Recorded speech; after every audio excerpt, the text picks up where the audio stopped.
Saya berterima kasih karena saya diberikan kesempatan hidup hari ini, di mana saya bisa kemudian menjadi bagian dari sebuah pertarungan bersejarah melawan menantu Soeharto dan anak Presiden Jokowi bersamaan.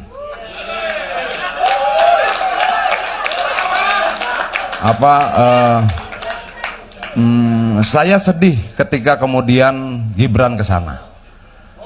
Saya salah satu yang mendukung Jokowi habis-habisan dari tahun 2012, dari saat dia pindah dari Solo ke Jakarta. Kalau orang tanya, ya lu sedih nggak? Sedih. Istri saya menangis. Lu kecewa nggak? Kecewa. Lu kesel nggak? Kesel. Kalau misalnya gue ketemu Presiden Jokowi, gue pengen nanya, kenapa sih? Kenapa gitu loh? Apa salah kita? Apa yang kemudian yang tidak menyenangkan dari yang kita lakukan yang membuat kamu seperti ini? Kira-kira seperti itu. Kalau bisa sambil goncang-goncangan tubuhnya, ada apa gitu kira-kira gitu ya. Kenapa? Saya butuh jawaban. Saya butuh jawaban. Dulu mau percaya tidak percaya, dia pernah menawarkan saya menjadi menteri, saya tidak mau. Berapa kali acara kita, dia tanya, Mas Hadian ada uangnya? Ada. Saya bisa cari, saya bisa kumpulkan dari teman-teman yang lain. Saya tidak terima apapun. Kenapa? Saya tidak minta apapun. Saya tidak pernah minta tambang sama dia walaupun saya di Komisi 7. Saya tidak minta keistimewaan apapun. Saya tidak mau minta apapun dari Presiden Jokowi agar menjaga dia tetap menjadi presiden dalam bayangan kita seperti dulu, baik, benar, lurus dan sebagainya. Tiba-tiba berapa hari lalu saya seolah-olah diguncang-guncangkan, kenapa begini, lalu ratusan ribuan orang bertanya pada saya, kenapa Bang? Dan saya bilang, saya tidak punya jawabannya. Saya tidak punya jawaban yang bisa saya pastikan sekarang. Kita bisa menduga-duga, oh jangan-jangan karena ini, jangan-jangan karena ini segala macam. Tapi jawaban pastinya harus saya dapatkan dari mulutnya Presiden Jokowi langsung. Saya menanya sama dia, kenapa Pak Presiden? Apa yang membuat kamu kecewa? Apakah 3 periode? Apakah ada yang lain? Atau mungkin kamu tidak suka sama saya? Atau apa? Ya ngomong aja, gitu loh. Kita hidup di masyarakat yang sangat majemuk, berbeda-beda. Belum tentu kemudian Pendi harus suka sama saya 100%, nggak bisa. Adi, saya harus suka sama Adi 100% juga nggak bisa. Kita manusia punya banyak kekurangan. Kita bisa kemudian belajar saling menerima perbedaan, kekurangan dan sebagainya. Ya, tapi ya mungkin ini jalan sejarah. Mungkin ini jalan sejarah. Kalau memang ini jalan sejarah, ya tidak apa-apa. Tidak apa-apa. Mungkin yang saya katakan bahwa menyenangkan bagi saya bahwa berhadapan masuk dalam sebuah arena pertarungan melawan menantu Soeharto dan anak Presiden Jokowi, mungkin saja bagian dari ucapan menghibur diri saya. Kenapa? Ya saya butuh pernyataan, ungkapan, pemikiran yang kemudian membuat saya semakin kuat, bisa bertahan di tengah ketidakmengertian situasi saat ini. Yang menghibur saya kedua adalah ketika kemudian Pak Mahfud MD menjadi calon wakil presidennya. Saya pikir, oh mungkin saya kehilangan yang satu tapi mendapatkan 2. Kira-kira seperti itu yang saya harapkan tidak bisa menjadi jauh lebih baik dari yang kemarin.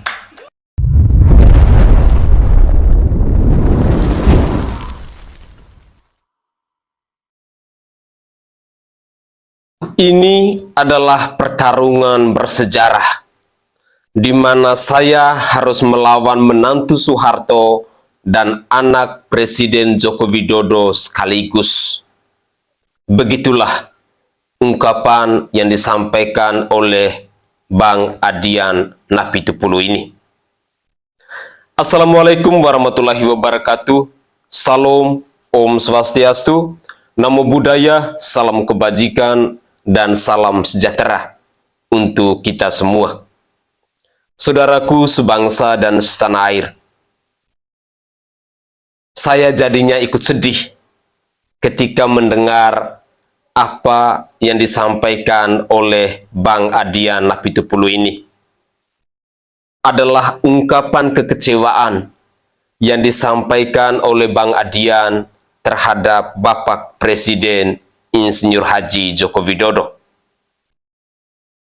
Kita ketahui bahwa Bang Adian ini adalah salah satu loyalis yang selama ini kita lihat, kita mengenal adalah seorang pribadi yang berjuang habis-habisan untuk mendukung, untuk menjaga Bapak Presiden Joko Widodo. Dalam ceritanya tadi kita mendengarkan bersama-sama bahwa sejak tahun 2012 seorang Adian Napitupulu telah bekerja keras untuk Presiden Joko Widodo. Siapapun pasti akan kecewa ketika apa yang kita perjuangkan, apa yang kita kerjakan, apa yang kita usahakan, tiba-tiba dengan balas cara yang demikian. Seorang Adian Napitupulu yang kita kenal adalah pribadi yang sangat cerdas. Pribadi yang punya komitmen untuk menjaga dan membela Presiden Joko Widodo dari isu manapun. Beliau kita saksikan bersama-sama di media-media televisi selalu pasang badan untuk Bapak Presiden Joko Widodo. Tetapi pada akhirnya, apa yang telah beliau perjuangkan, apa yang telah beliau kerjakan dengan harapan bahwa pada akhirnya akan memperoleh hasil yang baik, ternyata tidak demikian. Seorang Adian Napitupulu harus mengungkapkan rasa kecewanya, rasa sakit hatinya, rasa penyesalannya karena telah mendukung, karena telah bekerja, karena telah berjuang untuk seorang Presiden Joko Widodo. Tapi tidak apa-apa. Seorang Adian Napitupulu saja bisa mengungkapkan hal yang demikian. Apalagi kita yang adalah pecinta, pengagum, yang selama ini kita melihat bahwa Joko Widodo itu adalah orang yang istimewa. Presiden yang sangat luar biasa. Presiden yang telah mengamalkan sila kelima Pancasila, yakni keadilan sosial bagi seluruh rakyat Indonesia di negara kesatuan Republik Indonesia ini. Tidak ada lagi yang namanya Jawa sentris. Tetapi hari ini kita saksikan bersama-sama bahwa seorang Presiden Joko Widodo telah mewujudkan Indonesia sentris. Tentu itu adalah hal-hal yang baik yang harus kita berikan apresiasi kepada Presiden Joko Widodo. Namun, sadar ataupun tidak sadar, kita yang adalah manusia ini tentu punya kelemahan. Sehebat-hebatnya kita, sepandai-pandainya kita, pasti di suatu waktu kita akan jatuh. Mungkin inilah hal yang bisa kita saksikan, hal yang bisa kita lihat dari apa yang dialami oleh Presiden Insinyur Haji Joko Widodo. Ungkapan kekecewaan dari Bang Adian Napitupulu kepada Mas Gibran Rakabuming Raka dan juga Bapak Presiden Insinyur Haji Joko Widodo adalah sebuah cerita yang mungkin harus beliau ungkapkan daripada dia harus memendamnya sendiri, dia harus menanggung rasa sakit hati itu sendiri. Saudaraku sebangsa dan setanah air, dalam beberapa menit ke depan, saya ingin mengajak pemirsa sekalian untuk bersama-sama kita mendengarkan ungkapan-ungkapan kekecewaan dari kader-kader PDIP. Ada Masinton Pasaribu, ada Hasto Kristianto, dan juga masih banyak yang lain yang bisa kita dengarkan sebentar. Semoga saja cuplikan-cuplikan video ini bisa menginspirasi kita, bisa menyadarkan kita bahwa orang yang kita cintai tidak selamanya selalu berada di sisi kita. Suatu saat pasti dia akan pergi dari kita. Mari kita saksikan bersama-sama. Adalah ini, dari awal itu saya cuma mengamatin saja dari 2021 Pak Godari ya, COVID apa segala macam, bahwa penanganan COVID itu baik apa, dia dipuji-puji orang, iya. Ini lagi-lagi ya, silau dengan yang namanya approval rating itu. Approval rating, tingkat kepuasan publik, digunakan untuk melegitimasi seluruh keinginan-keinginan dan hasrat kekuasaan yang ingin menabrak konstitusi tadi. Ngeri. Bahwa rakyat puas dengan kinerja pemerintah dalam penanganan COVID, iya, karena gua milih presiden untuk dia bekerja. Tapi apakah rakyat menghendaki Tidak. atau setuju kalau presiden ditambah periodenya? Oh tidak, kata rakyat, karena itu menabrak konstitusi, menabrak aturan. Merdeka. Maka rakyat menolak. Oke, tertolaklah 3 periode itu. Kemudian dimanfaatkanlah yang namanya approval rating ini lagi-lagi dengan mengkamuflase yang namanya big data. Yang saya sampaikan itu hoax big datanya. Berkelas. Saya makin panas nih terus terang. Apakah rakyat puas dengan kinerja pemerintah? Enggak. Iya. Walaupun kita memperdebatkan angkanya, gitu. Berapa persennya kita masih bisa debatkan itu. Benar nggak di atas 70%? 80 kata. Apakah rakyat menghendaki kalau presiden nambah setengah periode atau penundaan pemilu? Tidak, kata rakyat. Jelas itu sikap rakyat. Meskipun puas. Iya, karena dia memilih presiden untuk bekerja. Oke, dia puas. Tapi dia tidak memilih presiden untuk menabrak aturan. Itu sikap rakyat, Pak. Maka ditolaklah 3 periode, ditolaklah setengah periode. Wah. Dan sekarang suasana kebatinan rakyat menolak yang namanya putusan MK yang semena-mena ini. Waduh. Nah, artinya apa? Jelas. Artinya apa? Ya, kalau kita lihat rakyat itu ingin pemimpinnya tidak nabrak-nabrak aturan atau mengutak-atik aturan yang sudah ditegaskan dalam konstitusi kita, maka rakyat hari ini marah. Rakyat yang punya akal waras, jangan disepelekan persoalan rakyat ini. Soeharto 97 memaksakan pemilu dan dilantik 98 tumbang, Pak. Apapun, kita harus selamatkan demokrasi ini dengan jalan pemilu maupun pasca pemilu. Kalau pemilu ini diselenggarakan curang, menggunakan tangan-tangan kekuasaan untuk mendukung dan memenangkan salah satu pasangan calon, maka kita rakyat harus bergerak turun terus menerus.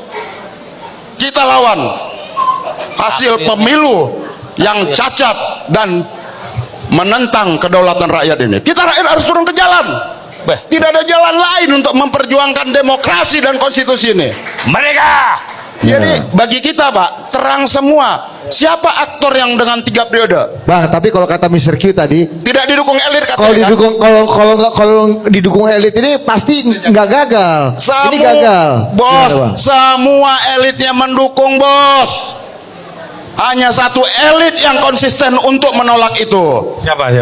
PDI Perjuangan sikapnya tegas menolak 3 periode karena PDI Perjuangan menjaga mandat dan amanat reformasi itu. Ya, ini Saya tolak jelas, Pak. Bang. Kemudian aktor elit politik siapa lagi? Lihat aja yang sekarang di seberang sana. Siapa lagi? Bahkan kepala desa melalui abdesi dimobilisasi untuk menabrak konstitusi, Pak. Bahaya tidak? Bahaya benar. Hah? Iya. Ya, buat teman-teman Ganjar untuk Indonesia, percaya bahwa politik itu digerakkan oleh nilai-nilai kebenaran, nilai-nilai moral, dan suatu dedikasi bagi bangsa dan negara. Pak Ganjar itu dari kita semua. Prof Mahfud itu menjadi pendekar hukum, pembela wong cilik, sehingga kedua pasangan ini mewakili karakter pemimpin yang baik, yang mampu menggunakan kekuasaan untuk rakyat. Ketika ada pihak yang menggunakan ambisinya, apalagi dengan melakukan manipulasi hukum dengan menggunakan saudaranya di dalam merekayasa hukum di Mahkamah Konstitusi, maka percayalah bahwa kebenaran yang akan menang. Satyam Eva Jayate. Dan kita lihat sekarang ada E.F. Saifullah yang menyuarakan kebenaran, ada Pak Hamid Awaludin, ada seniman budak, budayawan, ada Gunawan Muhammad, begitu banyak tokoh-tokoh termasuk guru-guru besar, mahasiswa juga menyuarakan kebenaran karena tidak boleh seorang presiden menyalahgunakan kewenangannya untuk mencoba memperpanjang jabatan dan ketika itu gagal karena konsistensi di dalam menegakkan konstitusi lalu mengambil suatu bentuk yang berbeda yang menyuburkan nepotisme. Ini tidak boleh karena presiden bersumpah untuk menjalankan konstitusi dengan seluruh lurusnya. Sumpah menjaga konstitusi dan seluruhnya ini dilakukan di Majelis Permusyawaratan Rakyat Republik Indonesia di hadapan seluruh rakyat Indonesia. Karena itulah ini hanya untuk membuktikan kembali bahwa di negeri spiritual ini, di negeri Pancasila ini, di negeri di mana umat beragama setiap hari mendaraskan doa kepada Tuhan Yang Maha Kuasa, maka kebenaran yang akan menang. Dan Pak Ganjar, Prof. Mahfud RD adalah cerminan pemimpin yang jujur, yang merakyat, yang anti KKN, pemimpin yang berasal dari kita semua. Ketika kami menyampaikan kritik kepada Bapak Presiden Jokowi, bukan karena kami tidak sayang beliau. Kita sudah memberikan segala sesuatunya kepada beliau. Bahkan di PDI yang kami hitung, yang meninggal ketika Pilgub, ketika Pilpres putaran pertama, kedua, begitu banyak orang, lebih dari 62 orang, semua berbuat yang terbaik bagi pemimpin yang baik. Tetapi kekuasaan memang ada batasnya. Kekuasaan tidak boleh disalahgunakan untuk kepentingan pribadi, apalagi sampai menyalahgunakan hukum. Ketika benteng konstitusi mencoba dimanipulasi, ketika benteng demokrasi mencoba dikebiri, maka ya kita harus mengingatkan karena kita sayang pada Presiden Jokowi. Tapi ketika upaya mengingatkan ini nggak berhasil, ya mari kita semakin bergerak maksimum buat Pak Ganjar dan Pak Mahfud MD. Kita percaya bahwa kebenaran yang akan menang dan menjadi pemimpin lebih dari 270 juta rakyat Indonesia itu diperlukan karakter yang baik.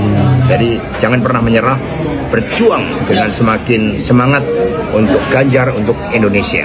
Merdeka. Masinton Pasaribu. Ya, terima kasih pimpinan. Mohon izin saya berdiri. Assalamualaikum warahmatullahi wabarakatuh. Salam sejahtera untuk kita semua. Om Swastiastu, Namo Buddhaya. Pertama-tama saya menyampaikan salam solidaritas terhadap perjuangan rakyat Palestina dan solidaritas kemanusiaan. Dan solidaritas kepada saudara-saudara kita, masyarakat, rakyat di Tanah Rempang, Kepulauan Riau, yang sedang berjuang melawan agresivitas modal yang menghilangkan hak-hak rakyat tersebut. Saudara-saudari, Bung dan Sus yang terhormat, kita berkumpul di sini tentu karena konstitusi. Kita ada di ruangan ini untuk menyuarakan konstitusi. Mereka yang punya kewenangan dan jabatan diatur oleh konstitusi dan perundang-undangan. Dan bagi kita tentu kita semua memahami bahwa konstitusi bukan sekedar hukum dasar. Konstitusi adalah roh dan jiwa semangat sebuah bangsa. Tapi apa hari ini yang terjadi? Ini kita mengalami satu tragedi konstitusi pasca terbitnya putusan MK 16 Oktober lalu.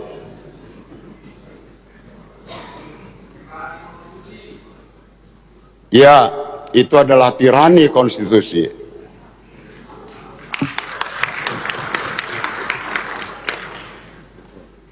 Tentu bagi kita semua, Bapak Ibu kita yang hadir di sini, sebagai roh dan jiwa bangsa kita, konstitusi harus tegak. Dia tidak boleh dipermainkan atas nama pragmatisme politik sempit tersebut. Saya berdiri di sini bukan atas kepentingan partai politik, juga tidak bicara tentang kepentingan calon presiden maupun calon presiden. Saya tidak bicara tentang calon presiden saudara Anies dan saudara Muhaimin Iskandar.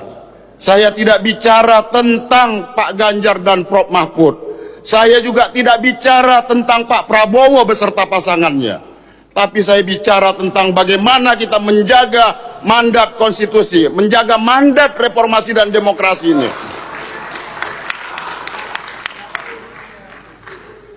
Ini kita berada dalam situasi yang ancaman terhadap konstitusi kita, Bapak Ibu. Reformasi 98 jelas memandatkan bagaimana konstitusi harus diamandemen undang-undang dasar itu. Masa jabatan presiden harus dibatasi. Bagaimana kita mengeluarkan TAP MPR nomor 11 tahun 98 tentang penyelenggaraan negara yang bebas dari KKN, kolusi, korupsi, dan nepotisme. Dan kemudian berbagai produk undang-undang turunannya. Tapi apa yang kita lihat? Putusan MK bukan lagi berdasar dan berlandas atas kepentingan konstitusi. Putusan MK itu lebih pada putusan kaum tirani, saudara-saudara. Maka kita harus mengajak secara sadar, dan kita harus sadarkan bahwa konstitusi kita sedang diinjak-injak.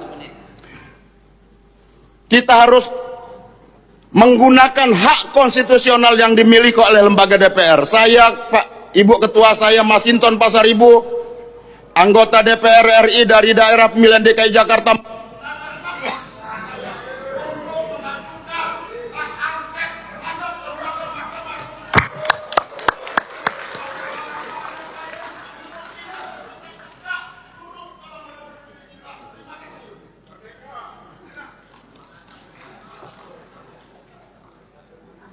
Terima kasih sidang dewan yang kami hormati. Pagi-pagi saya curhat dikit ya. Teman saya nanya dan juga sampai bikin VT yang mengatakan banyak pendukungnya Pak Jokowi yang saat ini tidak tegak lurus ke Pak Jokowi atau meninggalkan Pak Jokowi. Lalu saya jawab, kamu salah. Bukan kami yang meninggalkan Pak Jokowi, tetapi Pak Jokowi yang meninggalkan kami. Karena kami dulu satu kubu melawan kubu yang lain. Dan sekarang Pak Jokowi yang nyebrang ke kubu yang lain itu. Jadi kami tetap di sini, Pak Jokowi yang pergi. Itu satu hal. Yang kedua, saya mendukung Pak Jokowi bukan karena Pak Jokowi secara personal, tetapi Pak Jokowi sebagai pejabat negara. Kinerjanya, anti korupsinya, transparansinya, keberaniannya melawan bibit-bibit atau tindakan intoleran dan radikalisme, itu yang membuat saya ada di kubunya Pak Jokowi. Kalau sekarang Pak Jokowi tidak lagi ada di sini, bukan kami yang meninggalkan Pak Jokowi. Yang ketiga, dia bilang kita harus tegak lurus ke Pak Jokowi. Itu kata mereka. Lalu saya jawab, kenapa saya harus tegak lurus kepada orang yang tidak bisa menjaga tegak lurus itu sendiri? Untuk status Gibran, gimana? Mundur, dipecat atau seperti apa? Jadi PDI Perjuangan ini kan dari rakyat. Di atas PDI ada rakyat. Sehingga politik ini mengikuti peranatan yang baik. Kalau putih disimbolkan dengan kesucian, dengan kebenaran, dengan ketaatan pada nilai-nilai, kemudian berubah. Kalau warnanya juga berubah, semula merah, kemudian secara nyata sudah berubah menjadi kuning, maka ya partai menghormati itu. Dan apa yang disampaikan oleh Pak Komarudin, oleh Pak Rudi Solo, itu betul. Maka ini sekarang Pak Rudi Solo kemarin sudah melaporkan kepada Ibu Ketua Umum karena Mas Gibran dulu diberikan KTA melalui DPC Solo, dan kemudian Mas Gibran kan sudah pamit remaja bahwa sudah pamit. Kalau pamit itu kan artinya tahu kan? Tapi belum kembaliin KTA ya Pak? Jadi sudah pamit. Kalau sudah pamit itu kan sudah gamblang, sudah cetol welo-welo, ya.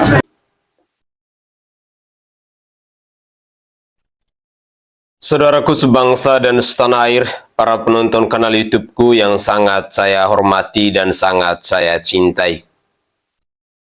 Luar biasa ya, ungkapan-ungkapan kekecewaan dari kader PDIP kepada Bapak Presiden Joko Widodo. Ada banyak sekali catatan-catatan penting yang bisa kita renungkan, yang bisa kita jadikan sebagai pembelajaran. Yang namanya konstitusi jangan main-main. Jangan hanya karena nafsu kita untuk berkuasa, hasrat kita untuk berkuasa, lalu segala cara kita lakukan. Itu adalah contoh yang tidak baik.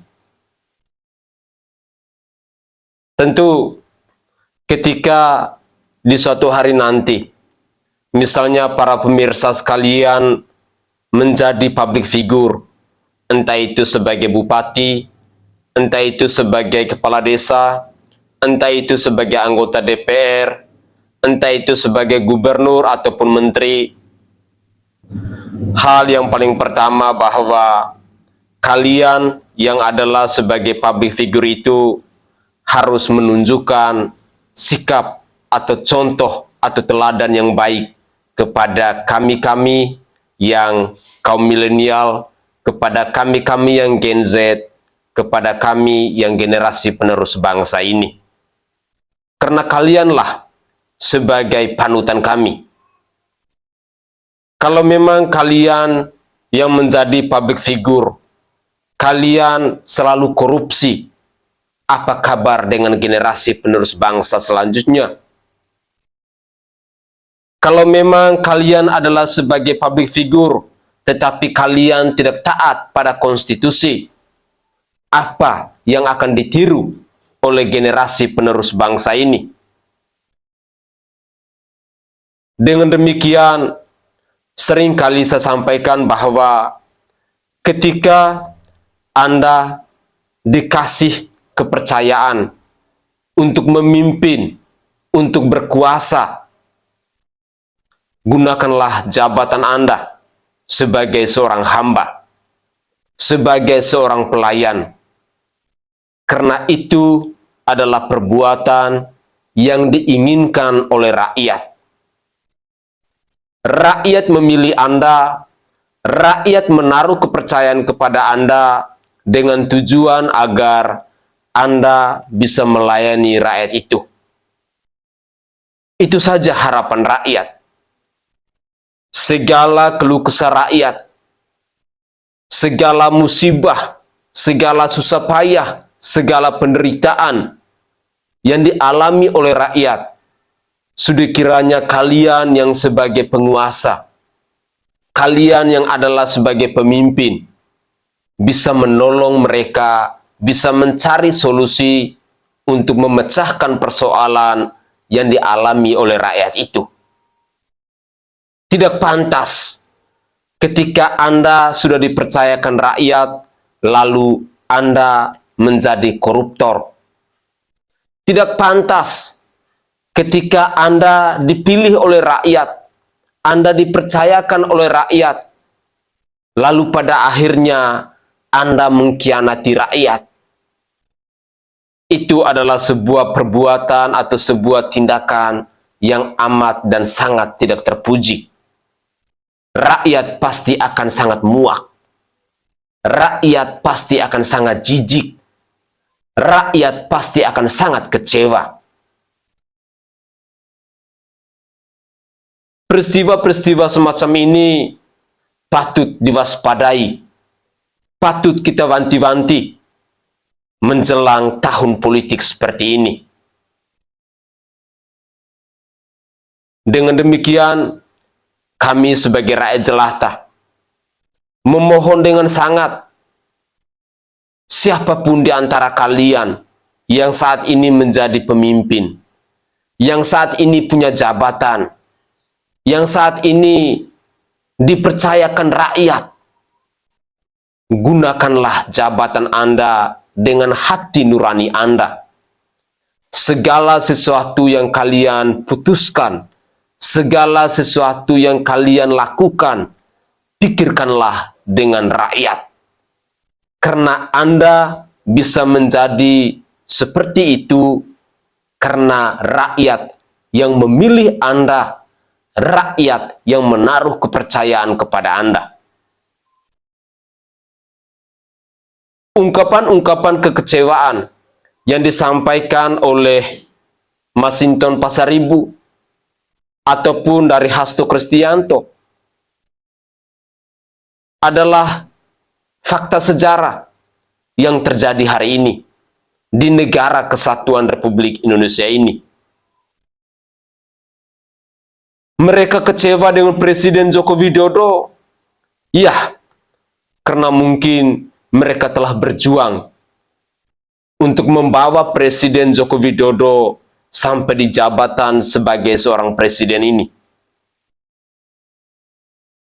Apakah pada akhirnya mereka terima ketika perjuangan, pengorbanan yang dilakukan oleh kader-kader PDIP ini dikhianati atau dicampakkan oleh seorang Presiden Joko Widodo?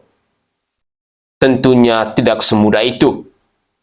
Tidak semudah kita membalikan telapak tangan. Inilah peristiwa politik yang terjadi hari ini. Fakta sejarah yang bisa kita pelajari. Kita sebagai kaum milenial, generasi penerus bangsa ini, segala gejolak politik yang terjadi di tanah air hari ini, mari kita belajarkan bersama-sama. Kita suarakan ini bersama-sama. Karena bangsa ini, negara ini adalah anugerah yang sudah diwariskan dari para pahlawan kita. Tugas kita saat ini adalah menjaga dan merawatnya. Baik itu tentang keadilan, baik itu tentang moralitas, baik itu tentang konstitusi. Tugas kita adalah untuk menjaga dan merawatnya. Saudaraku sebangsa dan setanah air, mari kita tanamkan dalam diri kita bahwa seandainya di suatu hari nanti saya dipercayakan oleh rakyat, saya dipercayakan oleh keluarga saya dipercayakan oleh organisasi saya untuk menjadi sebagai seorang pemimpin, maka poin penting yang harus kita pikirkan, yang harus kita tanamkan bahwa saya akan menerima jabatan ini bukan sebagai seorang penguasa, tetapi saya akan menjadi seorang hamba untuk melayani kalian dengan setulus hati. Karena dengan demikian, pahalamu, upamu akan besar, baik itu di surga maupun di mata rakyat itu sendiri. Percayalah. Begitulah kira-kira tanggapan singkat saya. Semoga saja cuplikan-cuplikan video tadi bisa berguna bagi kita semua. Saya Sainai dari Provinsi Nusa Tenggara Timur. Saatnya kita yang rakyat jelata harus berani untuk bersuara. Salam hormat, salam NKRI, dan salam Pancasila untuk kita semua. Tetaplah semangat, dan saya berharap kita harus bergandeng tangan untuk menyatukan suara kita dalam memenangkan Ganjar Pranowo dan Bapak Profesor Dr. Mahfud MD di pemilu 2024 nanti. Mereka adalah pribadi yang berintegritas. Mereka adalah pribadi yang tepat. Mereka adalah pribadi yang bersih. Sudah selayaknya kita menaruh kepercayaan kepada mereka.